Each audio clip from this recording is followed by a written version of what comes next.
ఓం శ్రీ గురుభ్యో నమ గం గణాధిపతే నమ శ్రీమాత్రే నమ. ఈరోజు మనము 2026 ఆగస్టు మాస ఫలితాలు చెప్పుకుంటున్నాము. ద్వాదశ రాశుల వారికి ఎలాంటి ఫలితాలు వస్తాయి ఇవన్నీ కూడా మనం చెప్పుకుంటున్నాం. మన సంస్థలో astrology, yoga, music therapy, yoga therapy ఇవన్నీ చేయడం జరుగుతుంది. టెంపుల్స్ గురించి చూస్తున్నాము.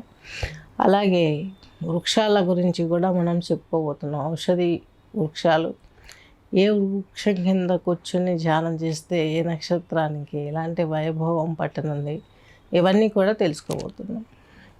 ఇంట్రెస్ట్ కలవారు ఖచ్చితంగా కాల్ చేయగలరు. దయచేసి ఫేస్బుక్ అలాగే వాట్సాప్లో ఉన్న ఫ్రెండ్స్ అందరూ కూడా, నా అక్క చెల్లెళ్ళు అన్నదమ్ములందరూ కూడాను ఎన్నో మెసేజ్లు వస్తున్నాయి నాకు వాటికి ఆన్సర్ ఇచ్చేంత టైం దొరకట్లేదు.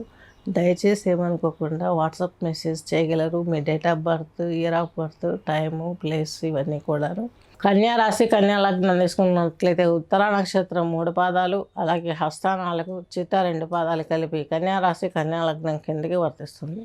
కన్యా రాశి, కన్యా లగ్నం వరకు తీసుకున్నట్లయితే మీకు ఫస్ట్ పక్షం మొత్తం కూడాను, అనగా 17th వరకు కూడాను సింహంలో ఉంటాడు ఈ యొక్క రవి. తర్వాత అంటే 17వ తేదీ నుంచి సింహంలోకి జాయిన్ అవుతాడు. అంటే ఈ ఆగస్టు 17th వరకు మీకు కొంచెం ఫ్లెక్సిబుల్గా ఉంటుంది. లాభంలో ఉంటాడు కాబట్టి మీ యొక్క వ్యయాధిపతి లాభంలో ఉన్నప్పుడు ప్రతి గ్రహం యోగించాలి. గురువు కూడా ప్లస్ పాయింటే ఇచ్చాడు. మాతృమూర్తి ద్వారా సొసైటీలోనూ ఉన్నతమైన జాబ్లో ప్రమోషన్ రావడము, అలాగే స్పోర్ట్స్ రంగంలో ఉన్న వారికి. నెక్స్ట్ వచ్చేసి శని వచ్చేసి మీకు దశమంలో ఉన్నాడు. పితృకారకుడైనటువంటి వాడు. అలాగే సంతాన యోగ కారకుడు, భక్తినిచ్చేవాడు. 6వ ఇంటి అధిపతి శని ఈ యొక్క రాశిని చూడడం సప్తమంలో ఉండి, ఈయన 5వ అధిపతి కాబట్టి సంతాన సమస్యలు తీరిపోతాయి. ఫైనాన్షియల్ డిస్టర్బెన్స్ తీరిపోతుంది.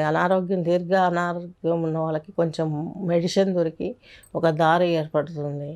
కలత్రా దోషం అనేది కూడా మీకు కొంచెం ఇబ్బందికరమైనటువంటి వాతావరణం. ఎందుకంటే మీకు 2వ ఇంటి కోణాధిపతి అయినటువంటి శుక్రుడు మీ రాశిలోనే ఉన్నాడు. కానీ ఎందుకు అక్కడ మనం ఇలా చెప్తున్నామంటే, ఈయన నీచ ప్లేస్, ఇది నీచ స్థానం అన్నమాట శుక్రునికి కన్యా రాశి అనేది.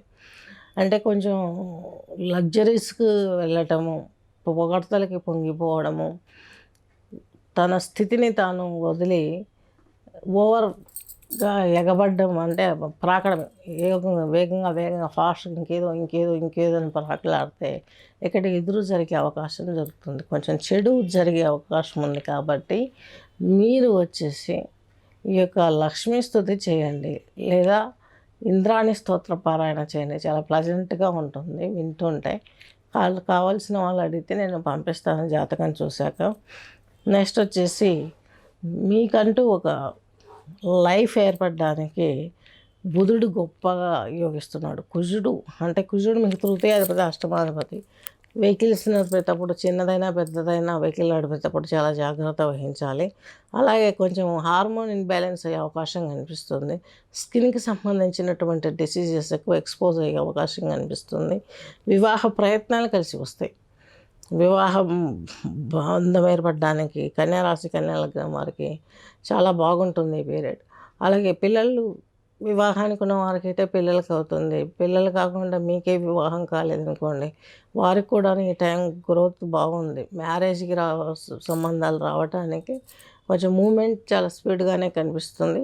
ఒకసారి మీరు కన్సల్ట్ చేసినట్లయితే ఇది గోచారం 40%, 60%, 100% గ్రహచారం జాతకం చూయించుకోవడం.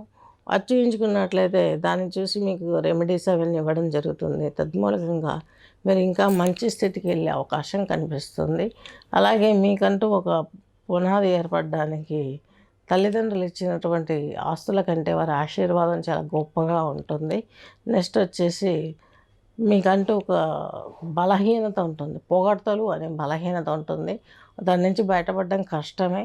కాకపోతే కొంచెం అలవాటు చేసుకుంటే కొంత యోగా టిప్స్, మ్యూజిక్ థెరపీలు ఇవి కొంచెం చేసుకున్నట్లయితే మీకు మంచి జరిగే అవకాశం చాలా స్పష్టంగా గోచరిస్తుంది. కన్యా రాశి, కన్యా లగ్నం వారికి కన్యారాశి కన్యా లగ్నం వారికి తీసుకున్నట్లయితే సింధు భైరవి రాగం వినాలి. సింధు భైరవి రాగం వింటూ కన్యారాశి వారు పృథ్వీ ముద్రలో కూర్చోవాలి. పృథ్వీ ముద్ర అంటే ఇది. ఈ యొక్క రింగ్ ఫింగర్ ఫోల్డ్ చేసి తంబుతో ఇట్లా ప్రెస్ చేసి పట్టుకోవాలి. 3 వేళ్ళు చాపి ఉండాలి. జాలంధర్ బంద్ ప్రాణాయామ చేయాలి.